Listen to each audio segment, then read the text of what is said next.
Olá, segundo ano. Gente, nós temos algumas missões, né? Corrigir uma atividade de texto. Depois eu vou fazer uma análise, pequena análise do Ateneu de Raul Pompeia, né? Já encerrando esse processo de realismo, porque é um romance que tem tanto características realistas como naturalistas e até simbolistas. E depois a gente vai ler um fragmentozinho, né, do Ateneu, tá bom? Então, essa é a missão nossa.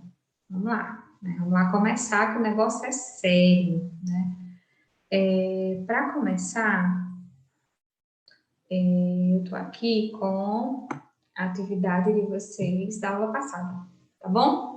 Que foi sobre aqueles morcegos, acho que vocês lembram, tá? Então, o resultado. A primeira questão perguntava assim: de quantos tipos de morcego trata o texto? Quais e cite-os no caderno? Então, vocês iam perceber que nós estávamos falando, né, o texto estava falando de dois tipos. Um foi denominado o pequeno morcego de frutas mariana e o outro apenas morcego de frutas mariana. O primeiro deles também é denominado de pequeno mariana, porque aparece em outras passagens do texto, tá bom? Bom, no texto apontam-se dois fatos e formula-se uma hipótese para explicar o desaparecimento do pequeno Mariana. Identifique no nosso caderno, né? O primeiro fato seria a intervenção humana, porque ele fala de caça predatória e destruição do habitat. E o outro fator seria os rigores à natureza, porque nesse lugar, né, onde tem os morcegos, tinham impiedosos furacões, tá? Também eles apontam uma hipótese, né? Qual seria? Que tais morcegos eram um prato apreciado pelos nativos. Pois é. E pergunta assim, por que se trata de uma hipótese, tá? Então, o que que acontece? O texto afirma que a espécie era considerada um prato delicioso e que, mas não deixa certo, que se realmente, né, e foi isso a causa da extinção, do aceleramento, né, dessa extinção. Mas, né, é isso que eu quero dizer. A hipótese não é um fato concretizado. Então, a gente pensa dessa forma. E eles também indicaram isso, essa hipótese, tá? O texto explica o que é preocupante o desaparecimento do pequeno Mariana. Copie em seu caderno o trecho em que fornece essa explicação. Então, vocês poderiam ter colocado que o pequeno Mariano tinha um papel relevante na polinização das plantas e distribuição de sementes, e ele também era importante no cardápio dos camurros, né, que é outra espécie aí de animais, tá? Bom, o autor do texto fala em piedosos furacões. O adjetivo destacado permite concluir a opinião desse autor sobre o destino do pequeno Mariana. Explique, né? O adjetivo, né, ele tem aquele caráter bem subjetivo, mas não caracteriza o furacão, né, dessa forma, tá bom? Ela é uma forma mais objetiva. Por isso diga que o autor do texto lamenta o desaparecimento dos morcegos, por isso que ele colocou, né, essa expressão, impiedosos. Bom, releia os trechos abaixo. Aí tem assim, abaixo. Os homens atacaram com armas de fogo e destruíram o habitat do morcego, enquanto a natureza mandou impiedosos furacões. Item 2. Mesmo no auge da sobrevivência, o pequeno Mariana sempre foi um animal raro. Se quiséssemos transformar os dois períodos num só, que tipo de conjunção poderia ser utilizado? Eu vejo muito a adversativa, aquela que dá a ideia contrária, né? Eu poderia colocar aqui um mas, né, depois de furacões, mesmo no auge da sobrevivência, então, daria essa ideia adversativa, tá? Bom, o assunto fundamental do texto, que dá aí na sexta questão, é a extinção de uma espécie animal. Mas a matéria também traz várias informações sobre o local onde aconteceu o fato. Em uma folha avulsa, escreva um texto curto a partir das informações da matéria, descrevendo esse local, sem mencionar a extinção dos pequenos marianos. Mas, gente, é uma resposta muito pessoal. Mas, enfim, que vocês detalhassem, né? Falassem desse lugar, porque a descrição é isso, tá? É você pegar e tentar meio que fotografar com palavras, eu acho que é assim. Bom, também passei para vocês essas palavras do contexto, né? E o que é que dizia a primeira questão? No texto, destruir o habitat do morcego, linha 6. A palavra destacada é um termo latino, ainda em uso na língua portuguesa. Pesquise e escreva no caderno outras palavras e expressões latinas, ainda em uso em português e o sentido delas. Bom, a gente usa um bocado, né? Além de habitat, né, a gente usa outras, tipo currículo vitae, né, que significa, ao pé da letra, carreira de vida. Idem, a gente usa demais, né, que significa o mesmo. Ibidem, que significa no mesmo lugar. In natura, tá muito em voga, né? Usar esse in natura, que é na natureza, tá? Ou alguma coisa em seu estado natural. Lato sensu significa em sentido amplo. Apude significa junto a, citado por, e sic, assim. Então, a gente usa demais essas expressões latinas até hoje. Segunda questão diz assim: no segundo parágrafo, descrevem-se o pequeno morcego e seus costumes. Trata-se de uma descrição objetiva ou subjetiva. E aí pede para justificar. Bom, a descrição ela é objetiva. Geralmente as palavras são empregadas no sentido denotativo, né?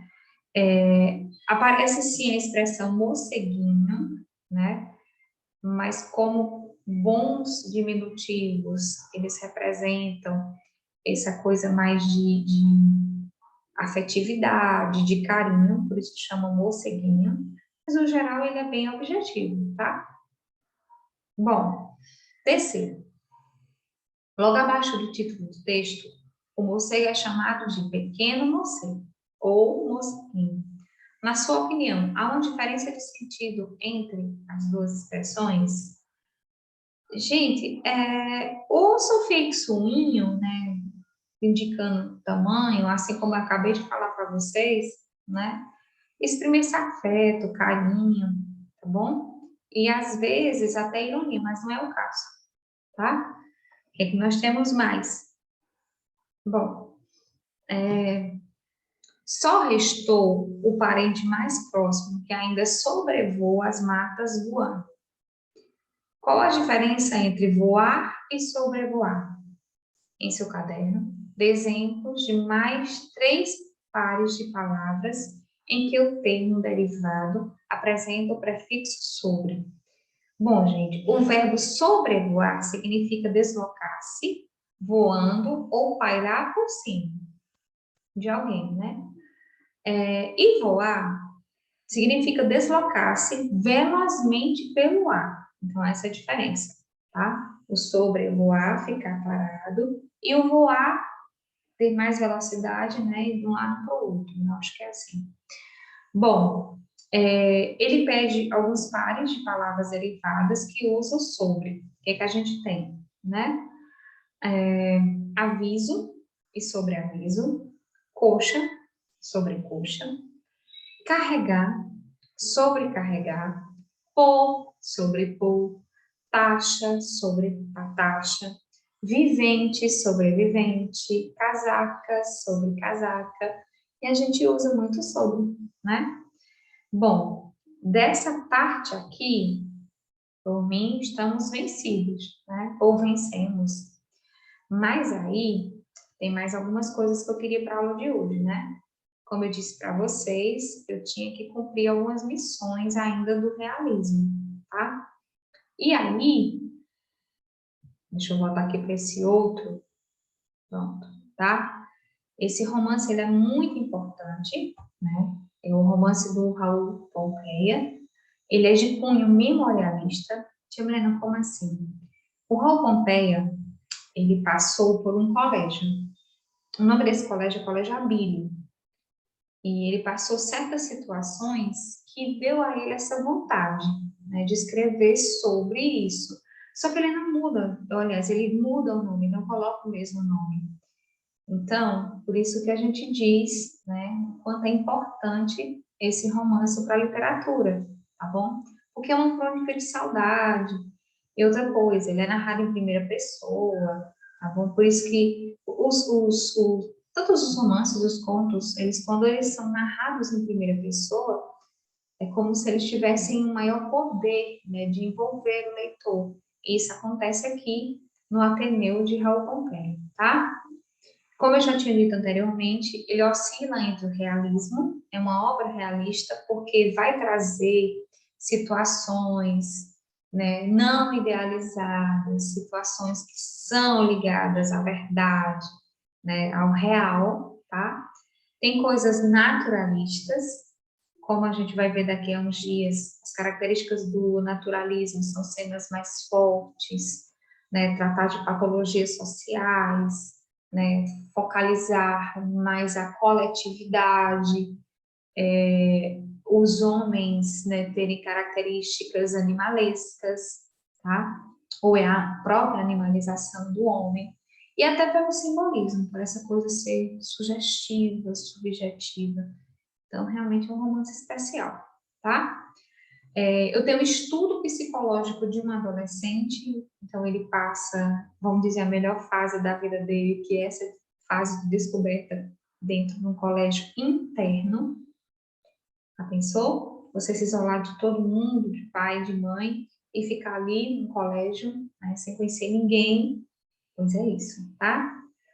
Outra coisa, ele foi publicado em folhetim, em 1888, e a frase-chave é essa que o pai do Sérgio, do menino Sérgio, diz para ele: vais conhecer o mundo. E realmente essa frase pesa muito na vida dele, porque era um menino, né, de 11 anos, né, que ainda tinha ali o carinho da mãe, a dedicação da mãe, e de repente vai morar, né, estudar no colégio interno. E não era qualquer colégio, né? Bom, falando que não é qualquer colégio, o que eu posso dizer mais, tá? Tinha um diretor, tá, ok? Chamado Aristarco Arbolo Ramos, tá? E eu tenho que parar e analisar com vocês alguns nomes que são significativos, inclusive o nome Aristarco, que lembra aristocracia, então ele é um símbolo de uma aristocracia. Ele é um homem que trata bem as crianças, né, de famílias mais ricas, que não atrasam as mensalidades, que tiram nota boa, né? E ele destrata. Eu estou falando de bullying, né? Eu acho que eu andei conversando com vocês a respeito disso, né? E tá aqui o romance, né? Um romance que vai falar sobre isso, entre outras polêmicas, né? Que o livro trata. Então, a partir do momento que ele humilha os alunos, isso é bullying, né? E o Sérgio não sofre bullying não só pela parte do Aristarco, mas outros, né, da convivência também. Emma, ela é a esposa do Aristarco. E eu gosto muito desse nome, para mim ele é significativo, até porque ele é anagrama de outros nomes, tá? A gente sabe que o menino Sérgio tem um amor platônico pela dona Emma, né? Ora a ver como mãe, que é um anagrama de Emma, e ora ver como mulher. Por isso esse ame, né? Olha aí o anagrama como é sugestivo, tá? Sérgio tem alguns amigos, né? E outras situações que ele vai conviver e vai presenciar e vai perceber. O Rabelo era um grande amigo dele, tá? O Franco, de tantas humilhações que ele passou, ele resolveu se vingar. Então ele joga garrafas na piscina e muitos adolescentes, eles se ferem. Gente, é um colégio interno masculino, né? Vocês sabem que também tem muito disso, viu? Colégio interno masculino, colégio interno feminino, claro, né? O Egbert, ele, a princípio, se mostra isso, um grande amigo, ajuda nas atividades, o menino Sérgio começa até a tirar muita nota boa, né? Mas ele percebe que o Egbert, ele tem um olhar, ele tem um sentimento diferente, e aí ele é assediado, né, por ele. Então, por isso que ele se afasta, eles brigam, né, e ele se afasta, ele fica com raiva. E o Américo, gente, ele fica tão revoltado, tá? Olha o nome Américo também, como ele é sugestivo, né? Lembra América, e ele provoca um incêndio no colégio. Mas uma coisa é certa, nesse colégio acontecem mortes misteriosas, estou falando no plural, né? Inexplicáveis, bullying, né? Paixões platônicas, né? Humilhações. Então, realmente, o Sérgio conheceu o mundo, tá? E como eu havia prometido a vocês, eu não me conformo se eu não fizer isso. Achem ruim que achar, mas eu não me conformo. Eu sempre faço isso nas minhas aulas presenciais, né? Então, eu tenho que ler com vocês, né? Ou para vocês, uma parte do Ateneu que me chamou bastante atenção. Então, vamos lá, tá? Vais encontrar o mundo, disse-me meu pai à porta do Ateneu. Coragem para a luta. Quem lembra demais, né? Bastante experimentei depois a verdade desse aviso, que me despia, num gesto, das ilusões de criança educada exoticamente na estufa de carinho, que é o regime do... Ai, deixa eu colocar aqui mais para baixo, esqueci de pegar o mouse, mas aqui dá um jeito. Vamos lá, no dedo mesmo. Do amor doméstico, diferente do que se encontra fora, tão diferente, que parece o poema dos cuidados maternos, um artifício sentimental, com a vantagem única de fazer mais sensível a criatura à impressão rude do primeiro ensinamento. Têmpera brusca da vitalidade na influência de um novo clima rigoroso. Eu tinha 11 anos. Então, realmente, é um menino que está saindo dessa estufa materna, da proteção da mãe, e vai encarar aí esse desafio que é o colégio interno, né? Bom, o diretor recebeu-nos em sua residência, com manifestações ultra de afeto. Fez-se cativante, paternal, abriu-nos amostras dos melhores padrões de seu espírito. Apesar do paletó, evidenciou as fraturas do seu coração. O gênero era bom, sem dúvida nenhuma, que apesar do paletó de seda e do calçado raso com que se nos apresentava, apesar da bondosa familiaridade com que declinava até nós, nem um segundo o destituir da altitude de divinação em que o meu critério abasbacado o aceitara. Eu gosto muito dessa parte porque não tinha como não ler para vocês nessa parte, mas eu digo para vocês que essa impressão que o Aristarco dá no primeiro momento, uma boa impressão, um carinho, uma atenção, tudo. Mas é como eu disse para vocês, depois ele se revela, depois ele vai ficar com o adolescente ou com os adolescentes, os alunos, e ele se revela mesmo, né? Bom, como se chama, amiguinho? Perguntou-me o diretor. Sérgio. Dei o nome todo, baixando os olhos e sem esquecer o seu criado da estrita cortesia.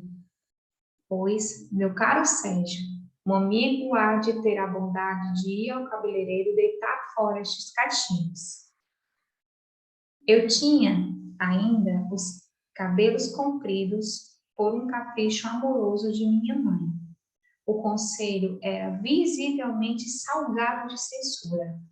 O diretor, explicando a meu pai, acrescentou com um sorrisozinho nasal que sabia fazer. Sim, Senhor, os meninos bonitos não provam bem no meu colégio. Então, gente, eu acho que vocês notaram que era aquele menino que ainda, né, com aquela proteção da mãe, ele tinha os cabelos maiores.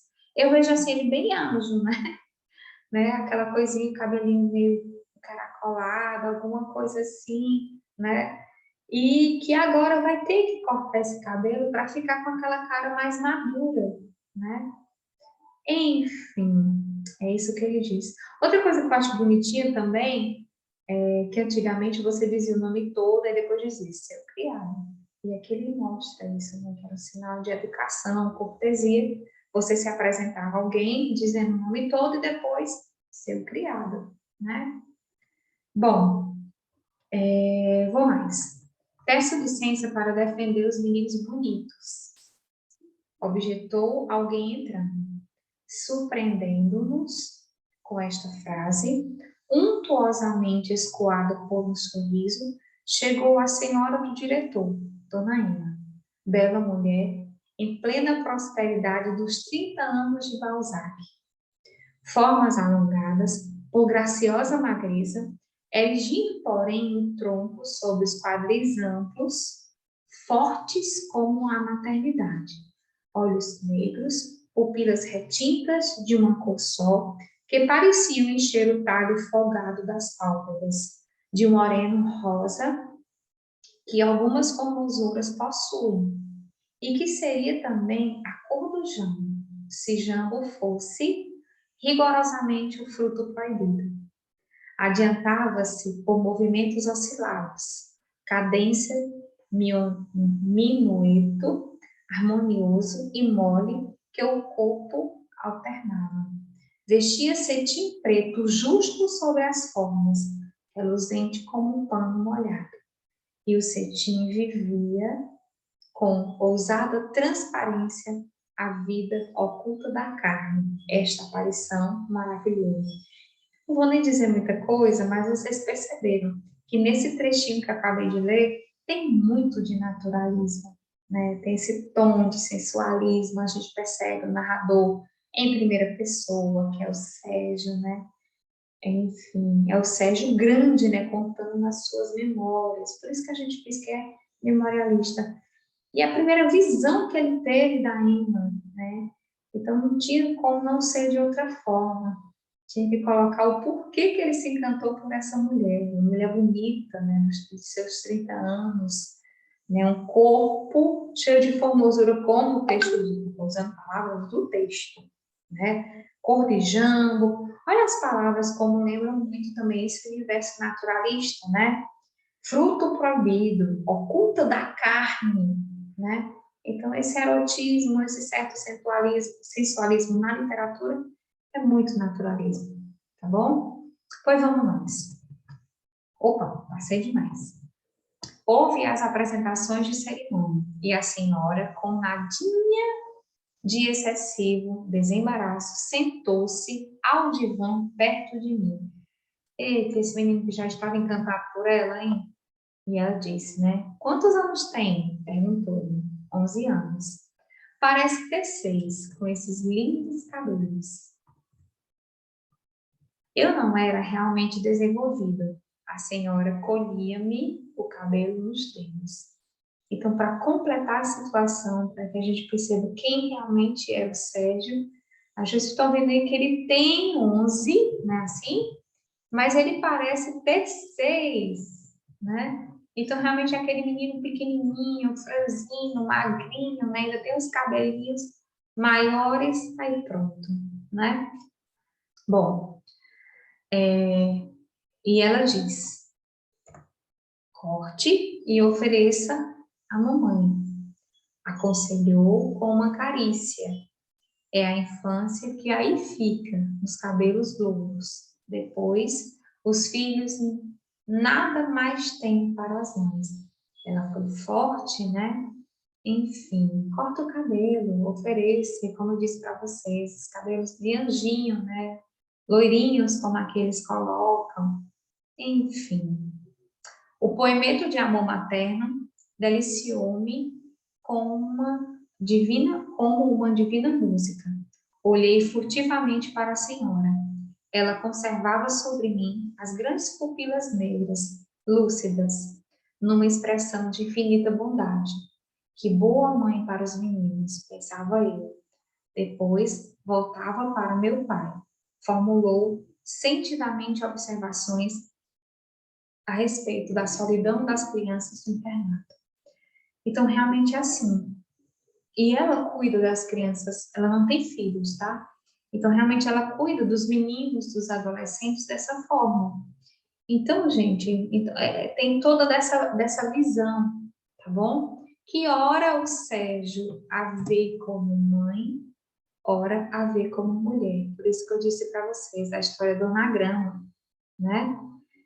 Enfim, é por aí. Deixa eu corrigir aqui também, senão eu fico louca. Não, nem aparece mais.